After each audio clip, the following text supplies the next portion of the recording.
तो कैसे है मेरे फिल्म के दीवाने। आज की वीडियो में बात करेंगे एक ऐसी मूवी के बारे में जिसको देखने के बाद आपके दिमाग सुन पड़ने वाला है और शायद आप यह प्लेनेट छोड़कर किसी दूसरे प्लेनेट पर शिफ्ट होना पसंद करेंगे। तो फिल्म का नाम है इन द हाउस, जिसको 2012 में रिलीज किया गया था। इस मूवी की IMDb रेटिंग है 7.4 स्टार आउट ऑफ 10, जो कि काफी अच्छी है। तो आइए अब देर न करते हुए चलते हैं हमारी आज की मूवी की एक्सप्लेनेशन की ओर। तो फिल्म के पहले ही सीन में दिखाते हैं कि एक स्कूल है जो अपने साल की शुरुआत में ही स्कूल के सभी बच्चों की यूनिफॉर्म को सेट करने के लिए एक मीटिंग रखते हैं। आगे दिखाते हैं कि इसी स्कूल में एक जर्मन नाम का टीचर होता है जो यहाँ बच्चों को लिटरेचर पढ़ाता है और उसने आज अपनी क्लास को एक असाइनमेंट दिया होता है जिसमें स्टूडेंट्स को लिखना है कि उन्होंने अपने लास्ट वीकेंड में क्या क्या किया। अब जर्मन बच्चों के असाइनमेंट को अपने घर पर चेक कर रहा होता है और वहाँ उसकी वाइफ जेना भी होती है जो नंगी धड़ंगी मूर्तियों को बेचने का बिजनेस करती है। अब जेना बातों ही बातों में उन बच्चों के असाइनमेंट को देखती है और जर्मन से कहती है कि इन बच्चों के काफी बेकार मार्क्स हैं। तो इस पर जर्मन कहता है कि किस बात के दूं मैं इन बच्चों को नंबर, मैंने इनको असाइनमेंट दिया था कि तुमने अपने लास्ट वीकेंड पर क्या क्या किया उसके बारे में साहित्य रूप में लिखो। तो इन्होंने देखो क्या क्या लिखा है। एक ने लिखा है कि मैं तो अपनी फैमिली के साथ मेले में गया था और वहाँ एक 5 रुपए वाली पटकाने की बंदूक लेकर आया हूँ। और दूसरे ने लिखा है कि हमारे घर के पास तो एक आदमी चटनी बेचने आया था, हमने उससे चटनी खरीद कर खाई थी। तो तुम ही बताओ मैं इन चीजों पर कहाँ से नंबर दे दूं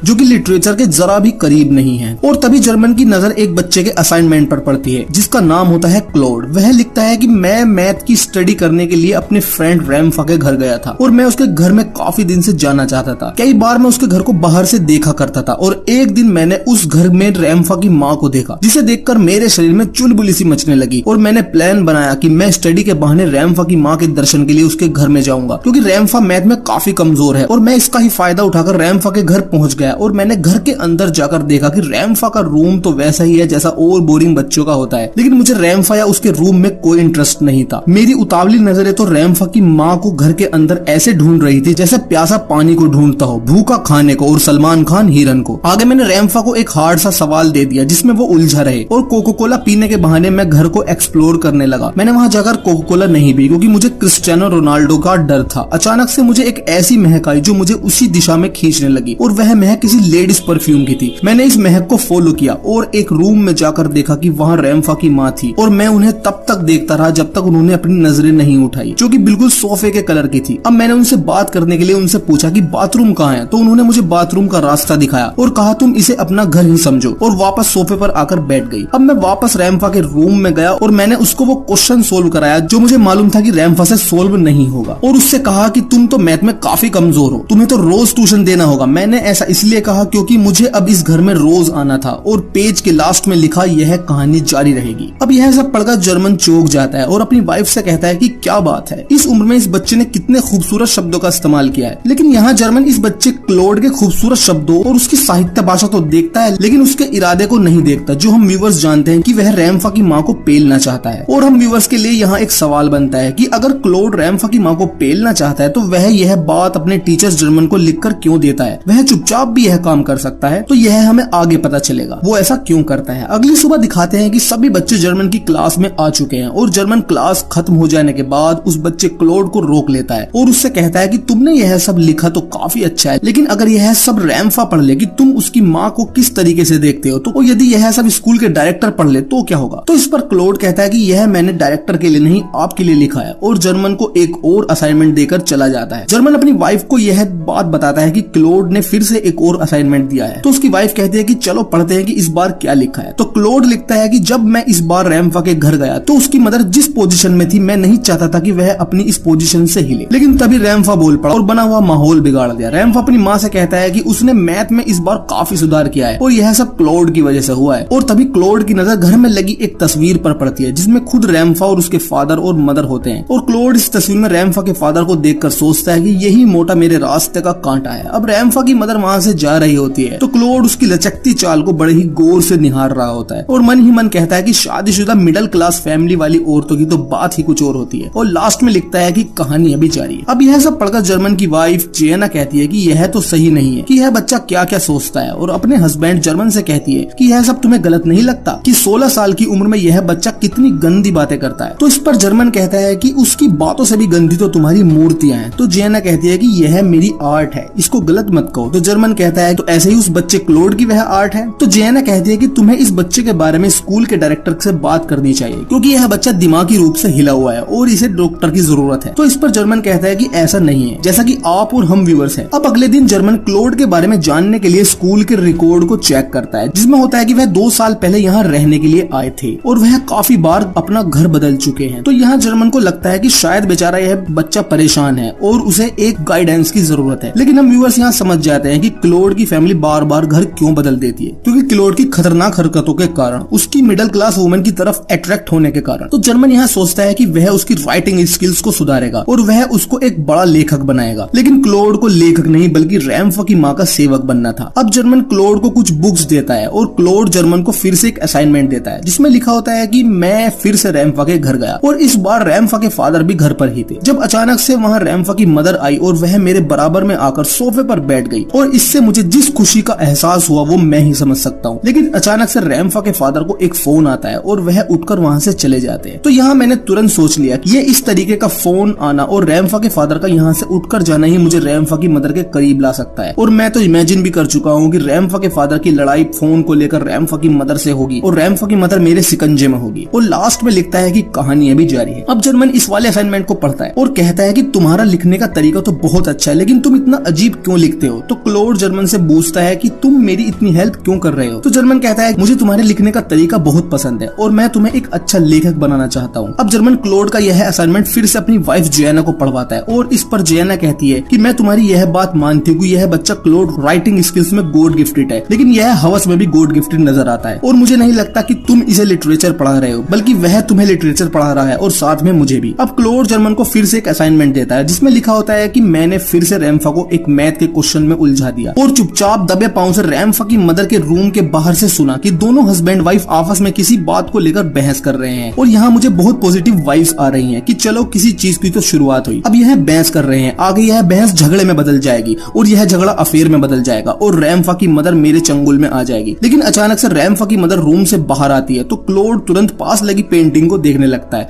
और यहाँ रैम्फा की मदर समझ जाती है कि यह लड़का हमारी बातें सुन रहा था। अब रैम्फा की मदर अपने हस्बैंड से कहती है कि हमें रैम्फा के लिए कोई मैथ का टीचर रखना होगा क्योंकि मुझे इस लड़के क्लोड की नजर ठीक नहीं लगती। और यह बात रूम के बाहर खड़ा क्लोड सुन लेता है और यह सब सुनकर वह समझ जाता है कि अब ये मुझे घर नहीं आने देंगे और इससे वह परेशान होने लगता है। उसका जी मिचलाने लगता है और उसे खट्टी डकारे आने लगती हैं। लेकिन वह सोचता है कि इसके लिए भी कुछ प्लान बनाना होगा और लास्ट में लिखता है कि कहानी अभी जारी है। तो यह पढ़कर जर्मन की वाइफ कहती है कि यह सही नहीं है और यह क्लोड रैम्फा की मदर को सच में ही न पिपड़ा दे। तो इस पर जर्मन कहता है कि नहीं, ऐसा नहीं होगा, यह नॉर्मल बात है कि टीनेज में बच्चों की कुछ फैंटेसी होती है, वह शादीशुदा वुमेन की तरफ ज्यादा अट्रैक्ट होते हैं। तो इस पर जर्मन की वाइफ जेना का मूड बनने लगता है और वह जर्मन के करीब आकर उसे किस करने लगती है। लेकिन जर्मन यह कहता है चुपकी सो जा, पढ़ने दे मुझे। अब अगली सुबह जर्मन फिर से क्लोड से कहता है कि तुम्हें अपने लिखने का यह तरीका बदलना होगा। तुम लिखते तो अच्छा हो लेकिन तुम्हारा टॉपिक बहुत गलत है और अगर यह डायरेक्टर ने पढ़ लिया तो वह मुझे तो जमीन में गाड़ देंगे और तुम्हें हवा में उछाल देंगे, ध्यान रखना। तो इस पर क्लोड जर्मन से कहता है कि अब तो वैसे भी मैं लिखना छोड़ दूंगा। तो तुरंत जर्मन कहता है कि क्यों, क्या हुआ। तो क्लोड कहता है कि रैम्फा की मदर नया टीचर रखने के लिए बोल रही है और वह मुझे अब अपने घर नहीं आने देंगी। और जर्मन से कहता है कि अगर तुम चाहते हो कि मैं लिखता रहूं तो तुम्हें मेरे लिए मैथ का पेपर चुरा कर लाना होगा, क्योंकि अगर मैं रैम्फा को मैथ का पेपर दे दूंगा और वह एग्जाम में अच्छे मार्क्स ले आएगा तो वह रैम्फा के लिए नया टीचर नहीं लाएंगे और मैं रैम्फा के घर रेगुलर जाता रहूंगा। तो इस पर जर्मन कहता है कि मैं चोरी नहीं करूंगा और अगर वह तुम्हें घर नहीं आने देंगे तो कोई बात नहीं, तुम इमेजिन करके लिख सकते हो। तो क्लोड कहता है कि मैं उनको देखे बिना नहीं लिख सकता, तुम्हें पेपर लाना ही होगा। लेकिन जर्मन मना कर देता है और क्लोड को वहां से जाने के लिए बोल देता है। अब जर्मन यहाँ तो क्लोड को पेपर देने से मना कर देता है, लेकिन हम देखते हैं कि वह मैथ वाले टीचर के पास जाता है और उनको पटाने की कोशिश करता है। लेकिन जर्मन उनका हथौड़े का सा मुंह देखकर उनसे ज्यादा कुछ नहीं कह पाता। अब अगले दिन जब जर्मन क्लोड को रोकता है तो वह मना कर देता है कि मैं अब नहीं लिखूंगा क्योंकि तुम मैथ का पेपर नहीं लेकर आए। तो बेचारा जर्मन अब एक प्लान बनाता है और वह स्कूल खत्म होने के बाद भी घर नहीं जाता और सभी टीचर्स जब चले जाते हैं तो जर्मन तुरंत स्टाफ रूम से वह मैथ का पेपर चुरा लेता है और क्लोड को लाकर दे देता है। और क्लोड यह पेपर रैम्फा को दे देता है और जिस सब्जेक्ट में रैम्फा को कुछ नहीं आता था उसमें वह काफी अच्छे नंबर लाता है। लेकिन रैम्फा को यहाँ जरा भी भनक नहीं होती है कि मैथ्स के पेपर के बदले क्या दाव पर लग चुका है। तो यह देख रैम्फा के पेरेंट्स काफी खुश होते हैं और कहते हैं कि यह सब क्लोड की वजह से हुआ है, उसने रैम्फा को अच्छा पढ़ाया। तो वह कह देते हैं कि आगे भी क्लोड ही रैम्फा को मैथ्स का ट्यूशन देगा। और यह सब देख क्लोड की खट्टी डकार वापस मीठी डकार में बदल जाती है। अब आगे हम देखते हैं कि रैम्फा क्लोड से कहता है कि तुमने यह पेपर जर्मन सर से लिया है और कहता है कि तुम उससे दूर रहना, क्योंकि उसकी वाइफ नंगी धड़ंगी मूर्तियां बेचती है। अब हम व्यूअर्स के लिए यहाँ सवाल बनता है कि रैम्फा क्लोड से यह सब क्यों बोल रहा होता है, जो हमें आगे पता चलेगा। अब एक दिन रैम्फा अपने फादर के साथ बास्केटबॉल खेलने का प्लान बनाता है और वह क्लोड को भी बोलता है कि वह उसके साथ चले, लेकिन क्लोड का दिमाग यहाँ इतनी स्पीड से काम करता है कि वह तुरंत साथ जाने के लिए मना कर देता है और सोचता है कि जब भी यह दोनों बाहर जाएंगे और रैम्फा की मदर घर पर अकेली होगी और यही टाइम होगा कि मैं उसको पेल दूंगा। अब जैसे ही रैम्फा और उसके फादर खेलने के लिए बाहर जाते हैं, उसके कुछ ही टाइम बाद क्लोड रैम्फा के घर पहुंच जाता है और घर की बेल बजाता है। तो रैम्फा की मदर बाहर आती है और वो कहती है कि रैम्फा आज घर पर नहीं है। तो क्लोड कहता है कि मैं जानता हूँ, मैं तो अपनी मैथ्स की बुक लेने के लिए आया हूँ जो रैम्फा के रूम में ही मैं भूल गया था। तो रैम्फा की मदर उसे घर के अंदर बुलाती है और वह दोनों रैम्फा के रूम में जाकर देखते हैं, वहाँ बुक नहीं होती है। और होगी भी क्यों, क्योंकि क्लोड यहाँ बुक के लिए नहीं बल्कि भूख के लिए आया था। तो क्लोड कह देता है कि वह शायद मेरे घर पर ही होगी और बातों ही बातों में वह सिंपैथी कार्ड खेलना शुरू करता है। वह रैम्फा की मदर से कहता है कि आपके जैसी इयरिंग मेरी माँ भी पहना करती थी, लेकिन वह मुझे छोड़कर चली गई। और यह सुन रैम्फा की मदर को क्लोड पर तरस आने लगता है और वह दोनों क्रिस्टियानो रोनाल्डो की फिक्र किए बिना कोको कोला पीने लगते हैं और आपस में अच्छी अच्छी बातें करने लगते हैं, जिसे देख लगता है कि अब क्लोड रैम्फा की मदर के काफी करीब आ गया है। लेकिन हम व्यूअर्स जानते हैं कि इन कामों में थोड़ा समय लगता है, मतलब एकदम से कुछ नहीं होता। अब यह सब जब जर्मन की वाइफ जियाना पढ़ती है तो वह कहती है कि इसका अंत बहुत भयंकर होने वाला है, क्योंकि जब भी इस बारे में रैम्फा और उसके फादर को पता चलेगा तो वह क्लोड का बछिया का सा मुंह रगड़ देंगे। लेकिन जर्मन कहता है कि ऐसा नहीं होगा। अगले सीन में देखते हैं कि जर्मन और उसकी वाइफ घर पर आ चुके हैं और यहाँ जियाना का मूड सही नहीं होता है, क्योंकि आज उसकी नंगी धड़ंगिया मूर्ति एक भी नहीं बिकी। तो जर्मन जियाना को क्लोड का लिखा हुआ एक असाइनमेंट देता है। तो जियाना कहती है कि तुम्हें कुछ और काम नहीं है, मुझे बस यही सन की बच्चे के असाइनमेंट पढ़ाते रहते हो। तो जब से तुम्हें यह बच्चा क्लोड मिला है तब से हमने संभोग भी नहीं किया है, तुम्हें क्लोड से प्यार तो नहीं हो गया है। तो इस पर जर्मन कहता है कि ऐसा नहीं है, तुम जानती हो मैं औरतों को पसंद करता हूँ। तो जियाना कहती है कि कोई बात नहीं, इस उम्र में आदमी की ख्वाहिशें बदलने लगती हैं, तुम मुझे बता सकते हो। लेकिन जर्मन कहता है कि ऐसा नहीं है। अब जर्मन क्लोड का असाइनमेंट पढ़ता है और क्लोड लिखता है कि वह आज जब रैम्फा के रूम में था तो रैम्फा ने कहा कि वह मेरा सच्चा दोस्त है और वह मुझे अचानक से किस करने लगा। और हम व्यूअर्स यहाँ समझ जाते हैं कि रैम्फा मीठा होता है और इसीलिए वह उस दिन क्लोड को जर्मन से दूर रहने के लिए बोल रहा होता है, क्योंकि उसको लग रहा था कि कहीं क्लोड और जर्मन कुछ हिसाब किताब न बना रहे हो। अब यहाँ अचानक रैम्फा के फादर आ जाते हैं और वो कहते हैं कि क्लोड तुम्हें घर के लिए लेट नहीं हो रहा है। वह ऐसा इसलिए कहते हैं क्योंकि उन्होंने भी आज रात का कुछ प्लान बनाया होता है। तो क्लोड कहता है कि नहीं, आज मैं रैम्फा के ही रूम में सो जाऊंगा। तो रैम्फा के फादर वहाँ से चले जाते हैं और जब रैम्फा सो जाता है तो क्लोड उठकर धीरे धीरे दबे पांव से रैम्फा की मदर के रूम की तरफ जाता है और वह देखता है कि रैम्फा के फादर और मदर बहुत बुरी तरीके से दबा के संभोग कर रहे हैं। और यहाँ क्लोड खुद को उन दोनों के बीच में इमेजिन करने लगता है। आगे हम क्लोड के असाइनमेंट में देखते हैं कि क्लोड और रैम्फा की मदर की नजदीकियां बढ़ती जा रही है, यहाँ तक कि वह एक दूसरे का झूठा सेब भी खा रहे हैं। और अब क्लोड को यहाँ लगने लगा है कि एप्पल के ग्रीन होने के साथ साथ ग्रीन सिग्नल भी मिलने लगे हैं। आगे दिखाते हैं कि रैम्फा के फादर और मदर का किसी बात को लेकर झगड़ा हो रहा है और हमेशा की तरह क्लोड रूम के बाहर खड़ा सुन रहा होता है। और जैसे ही रैम्फा के फादर झगड़ा के बाद वहाँ से जाते हैं तो क्लोड सोचता है कि यही समय की लोहा गर्म है, माहौल भी गर्म है और कुछ और तो गर्म है ही। तो वह तुरंत रैम्फा की माँ को एक लेटर देकर चला जाता है जो उसने ऐसे मौके के लिए पहले से ही तैयार करके रखा हुआ था। अब अगले दिन रैम्फा की मदर वह लेटर पढ़ती है तो वह क्लोड को अकेले में बुलाती है और कहती है कि यह सब तुमने क्या लिखा है, आज मैं ऊपर, रैम्फा की माँ नीचे, आज मैं आगे, रैम्फा के फादर पीछे, और अगर यह रैम्फा और उसके फादर को पता चल जाएगा तो क्या होगा। तो इस पर क्लोड कहता है कि यह मैंने उनके लिए नहीं तुम्हारे लिए लिखा है। और जब भी हम व्यूअर्स देखते हैं कि क्लोड इमेजिन करता है कि वहाँ जर्मन आ गया है और वह कहता है कि ओहो बाबू ने लेटर भी लिखकर दे दिया है और हमें पता भी नहीं चला। तो अब रैम्फा की मदर कहती है कि मुझे तुम्हारा यह लेटर बहुत पसंद आया और वह अचानक से क्लोड को बुरी तरीके से किस करने लगती है। और तभी हम देखते हैं कि बाहर रैम्फा खड़ा है और वह अपनी माँ और क्लोड को गुटरगू करते देख लेता है और वह अपने रूम में जाकर सुसाइड कर लेता है। और पेज के लास्ट में लिखा होता है कहानी अभी जारी है। और यह सब पढ़कर जर्मन बहुत ज्यादा परेशान हो जाता है और वह स्कूल में सबसे पहले जाते ही क्लास में रैम्फा को ढूंढने लगता है, लेकिन रैम्फा क्लास में नहीं होता। तो वह तुरंत स्कूल के रिसेप्शन पर जाता है और रैम्फा के घर पर कॉल करने के लिए बोलता है कि आज रैम्फा स्कूल क्यों नहीं आया। तो जब रिसेप्शनिस्ट कॉल करके पूछती है तो जवाब आता है कि रैम्फा को आज फ्लू है, वह इस वजह से स्कूल नहीं आया। तो तब जाके जर्मन की सांस में सांस आती है कि क्लोड ने रैम्फा की सुसाइड वाली बात झूठ लिखी थी। अब जर्मन तुरंत क्लोड के पास जाता है और उससे कहता है कि तुमने आज सारी हदें पार कर दी और मेरी सबसे बड़ी गलती थी कि मैंने तुम पर विश्वास करके तुम्हें उनके घर में जाने दिया और आज के बाद तुम कुछ नहीं लिखोगे और ना ही आगे से मैं कुछ पढ़ूंगा। तो क्लोड जर्मन को एक और असाइनमेंट देता है, लेकिन जर्मन उसे लेने से इनकार कर देता है। तो क्लोड उसे वहीं फेंक कर चला जाता है, लेकिन अब जर्मन से रहा नहीं जाता और वह उसे उठाकर पढ़ने लगता है, जिसमें लिखा होता है कि आज रैम्फा के फादर बड़े ही दुखी मन से घर आए क्योंकि उनकी जॉब छूट चुकी है और वह बहुत परेशान होते हैं। तो यहाँ रैम्फा की मदर अपने हस्बैंड से कहती है कि वह उनसे कुछ कहना चाहती है। तो हम व्यूअर्स को लगता है कि वह क्लोड के साथ गुटरगू वाले कारनामे के बारे में कन्फेस करने वाली है, लेकिन नहीं, वह कहती है कि वह प्रेग्नेंट है और यह सुनकर उसका हस्बैंड बहुत खुश हो जाता है और दोनों किस करने लगते हैं। और तभी वहाँ रैम्फ आ जाता है और वह कहता है कि मुझे पढ़ने के लिए कोई और टीचर चाहिए, क्लोड आज के बाद हमारे घर नहीं आएगा। और ये कमीना क्लोड अब भी पेज के लास्ट में लिखता है कि कहानी अभी जारी है। अब अगले सीन में दिखाते हैं कि रैम्फ क्लोड से लड़ने आया है और क्लोड से कहता है कि मैंने तुम्हें अपना सबसे अच्छा दोस्त माना था और तुमने मेरी मदर को ही पेल दिया। तो इस पर क्लोड कहता है कि तुमने भी तो उस दिन किस करके मेरे साथ मिठो वाली हरकतें की थी। तो यह सुनकर रैम्फ क्लोड को खूब पीटता है। आगे दिखाता है कि क्लोड के पास जर्मन आया और वह क्लोड से कहता है कि वह फैमिली फिर से आपस में जुड़ गई है, अब तुम उनके प्यार में खलल मत डालो। तो क्लोड कहता है कि वह अब नहीं लिखेगा और ना ही वह उस फैमिली में दोबारा जाएगा। तो जर्मन कहता है कि तो तुम इस पूरे असाइनमेंट की एंडिंग तो कंप्लीट कर दो। और क्लोड एंडिंग के लिए फिर से रैम्फा के घर के बाहर जाता है और उसे देख रैम्फा की मदर दौड़कर उसकी ओर आती है और वह क्लोड का वह लेटर वापस करती है। तो क्लोड कहता है कि चलो मेरे साथ, हम कहीं और चले जाएंगे इस फैमिली को छोड़कर। लेकिन रैम्फा की मदर कहती है कि नहीं, ऐसा नहीं हो सकता, तुम एक बच्चे हो और उस दिन जो भी हुआ जाने अनजाने में हुआ। तो इस बात से क्लोड बहुत ज्यादा दुखी होने लगता है। तो रैम्फा की माँ कहती है कि तुम जानते हो हमारे उस किस्से रैम्फा को कितना दुख पहुंचा है। तो क्लोड कहता है मैं किसी को दुख पहुंचाना नहीं चाहता और फिर से वह रैम्फा की माँ को किस करने लगता है। लेकिन रैम्फा की माँ उसे ना चाहते हुए भी अपने से दूर कर देती है और वहाँ से चली जाती है और हम यहाँ क्लोड को रोता हुआ देखते हैं। अब क्लोड सोचता है कि यह तो इस असाइनमेंट की एंडिंग नहीं होनी चाहिए, तो वह एंडिंग ढूंढने की कोशिश करता है और उसे तभी याद आता है जर्मन की वाइफ। तो जब जर्मन स्कूल में होता है तो तभी क्लोड जर्मन के घर पहुंच जाता है। जर्मन की वाइफ दरवाजा खोलती है और वह क्लोड को देखकर कहती है कि जर्मन तो स्कूल गया है। तो क्लोड कहता है कि तभी तो मैं यहाँ आया हूँ। तो जर्मन की वाइफ उसे अंदर बुलाती है। अब दोनों साथ में बैठकर बातें करने लगते हैं और यहाँ क्लोड जर्मन की वाइफ जियाना की खूबसूरती को देखते हुए सोचता है कि यह भी बुरी नहीं है और उससे कहता है कि तुमने और जर्मन ने अभी तक बच्चे पैदा क्यों नहीं किए। तो इस पर जियाना कहती है कि हमने कभी इस बारे में सोचा ही नहीं। तो क्लोड कहता है कि लेकिन मुझे तो जर्मन ने यह बताया है कि तुम एक बांझ हो और वह मुझे गोद लेने के लिए बोल रहे हैं। लेकिन यहाँ क्लोड झूठ बोल रहा होता है। वह ऐसा इसलिए बोल रहा होता है ताकि जियाना जर्मन से नफरत करने लगे और मेरे साथ संभोग करने लगे। और क्लोड की यह बात कारगर साबित होती है और कुछ ही टाइम बाद हम व्यूअर्स देखते हैं कि क्लोड और जियाना दोनों दबा के संभोग कर रहे होते हैं। तो इससे क्लोड को असाइनमेंट की एंडिंग मिल जाती है और अब क्लोड इस कारनामे को लिखकर जर्मन के घर पर ही छोड़कर चला जाता है। दूसरे सीन में दिखाते हैं कि जर्मन को स्कूल से निकाला जा रहा है क्योंकि रैम्फा डायरेक्टर को यह बता देता है कि जर्मन ने मैथ्स का पेपर चुराकर क्लोड को दे दिया था। अब बेचारा जर्मन घर वापस आता है और वह उस एंडिंग को पढ़ता है और उसे यहाँ एक और सदमा मिलता है कि क्लोड ने उसकी वाइफ को भी पेल दिया है और अब उसकी वाइफ भी उसे छोड़कर जा रही है क्योंकि उसको लगता है कि जर्मन ने उसे बांझ कहा। और वह जर्मन से कहती है कि अब क्लोड तुम्हारा बेटा नहीं बन सकता क्योंकि मैंने उसके साथ गुटरगू कर ली है। और बेचारा जर्मन यहाँ सर पकड़कर बैठ जाता है। अब फिल्म का आखिरी सीन दिखाते हैं जिसमें एक बेंच पर जर्मन बैठा हुआ है और वहाँ क्लोड आता है और जर्मन उसे देखकर कहता है कि अब क्या मेरी भी लेने आया है तू।